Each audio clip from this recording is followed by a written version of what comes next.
So, sa lahat po ng mga customer dyan, hindi po sinasabi na hindi po tama yung sinasabi na customer is always right.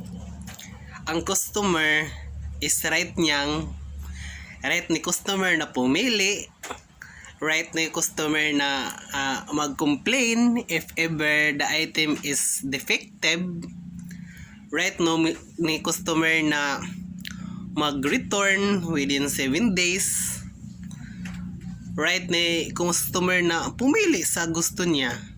Pero hindi right ni customer na pagalitan yung mga empleyado, mumurahin ang mga empleyado. Hindi right yan. Ang sinasabi lang, customers always right. Dili, uy, inuo ko, chismis rana. Basta, kaya ang right ni customer is always right. Dili, uy, nabuang right day nang kuan ka ng kasabaan ka ni customer. Right day na.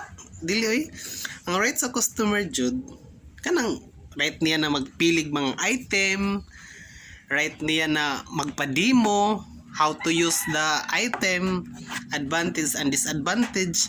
Muna yung mga right sa customer. Pero dili niyo right na mga saba og kuan mga empleyado, kanang mumurahin niyo yung mga empleyado. Hindi right yun. Kasi